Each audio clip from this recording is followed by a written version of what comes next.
رسول اللہ صلی اللہ علیہ وسلم کی پہلی احادیث آپ کے سامنے رکھی تھی کہ جب بندہ گھر سے نکلتا ہی ہے وضو کر کے تو تشبیک نہ کرے، چونکہ وہ حالت نماز میں ہے۔ اس کی تائید میں اور بھی احادیث موجود ہیں کہ رسول اللہ صلی اللہ علیہ وسلم نے فرمایا جب بندہ وضو کر کے مسجد میں آتا ہے اور اذان ہوئی ہے آ گیا ہے، اذان کے فضائل مناقب انشاءاللہ اگر موقع ملا وہ بھی رکھیں گے۔ اذان جو نماز کا دباچہ ہے، نماز کی پکار ہے، صرف اس کو دینے کے جو فضائل ہیں وہ بھی ایک طویل باب ہے۔ اذان کے بعد مسجد میں آ گیا، ابھی نماز میں 10 منٹ باقی ہیں، 15 منٹ باقی ہیں، اذان سے پہلے آ گیا، رسول اللہ صلی اللہ علیہ وسلم نے فرمایا وہ بندہ جتنی دیر نماز کا انتظار کر رہا ہے وہ حالت نماز میں ہے، جتنی دیر انتظار کر رہا ہے وہ حالت نماز میں ہے۔ اور حل تدری فیما یختصم الملأ الاعلی کی حدیث میں آپ کے سامنے یہ بات رکھی تھی کہ المکث فی المسجد بعد الصلاۃ، یہ بھی تھا کہ نماز کے انتظار میں بیٹھنا، اس کی احادیث تشبیک والی، اور نماز گزر جانے کے بعد ویسے بیٹھنا، اور نماز گزر جانے کے بعد نماز کے انتظار میں بیٹھنا، یہ دو احادیث بھی پہلے آپ کے سامنے رکھ چکے ہیں۔ نماز ابھی آپ نے پڑھی نہیں ہے، قائم نہیں کی، صرف اس کے انتظار میں بیٹھے ہیں تو آپ حالت نماز میں ہیں۔ اب نماز پڑھ لی ہے، سلام پھیر لی ہے، اس کے بعد آپ اپنے مصلی کے اوپر بیٹھے ہوئے جہاں نماز پڑھی ہے، تو اس فضیلت کے اندر وہ تمام جو سابقہ حدیث ہے کہ مسجد میں بیٹھنا نماز کے بعد، وہ ساری کے سارے فضائل اس میں شامل ہیں۔ ایک تو ہے نماز کے انتظار میں بیٹھنا، ایک ہے ویسے ہی انتظار میں بیٹھنا، اس کی کیا فضیلت آپ کے سامنے رکھی تھی؟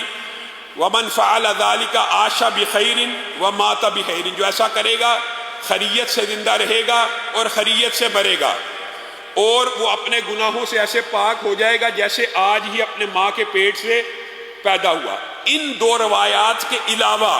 یہ جو حدیث آپ کے سامنے رکھ رہا ہوں یہ نماز سے پہلے بیٹھنے کے اوپر بھی ہے اور نماز کے بعد بیٹھنے کے اوپر بھی ہے۔ وہ کیا ہے کہ پہلے اگر آیا ہے نماز کے انتظار میں بیٹھا حالت نماز میں ہے، یہی فضیلت کافی ہے بات کو سمجھنے کے لیے کہ ابھی تو آپ نے نماز شروع نہیں کی، اللہ تعالیٰ نے آپ کو نماز میں لکھ لیا، آپ 15 منٹ، ویسے آپ نماز کوئی بندہ پڑھنا چاہے 30 منٹ 35 منٹ سے زیادہ آج کل کوئی بندہ نماز نہیں پڑھتا، لیکن آپ ذکر کرتے ہوئے نماز کے انتظار میں بیٹھ جائیں، آپ آدھا گھنٹہ بیٹھ سکتے ہیں، بیٹھنا آسان ہے، آپ کو نماز میں لکھا جا رہا ہے۔ اور اس کا دوسری فضیلت اور اجر و ثواب یہ ہے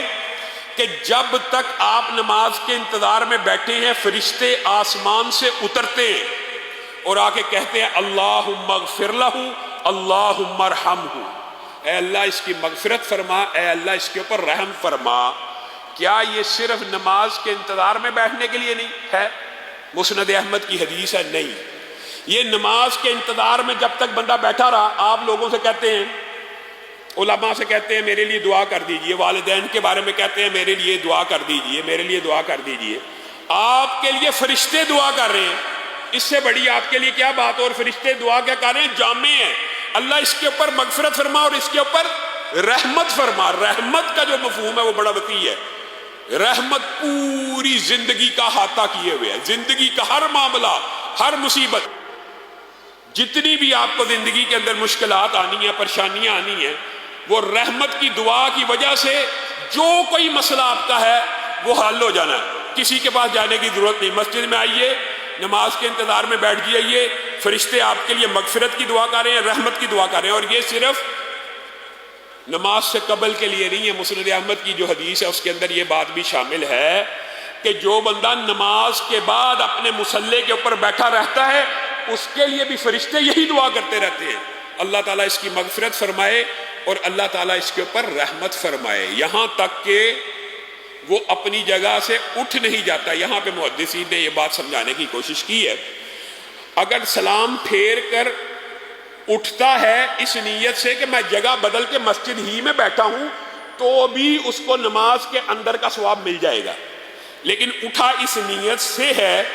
کہ میں گھر جا رہا ہوں تو پھر گھر جانے تک کی جو حدیث آپ نے سنی ہے کہ وہ حالت نماز میں ہے، گویا جب گھر جانے کی طرف چل پڑا، اس کے لیے یہ فرشتے مغفرت کی اور رحمت کی دعا نہیں کریں گے. کس کے لیے کریں گے؟ جو نماز کے بعد کچھ دیر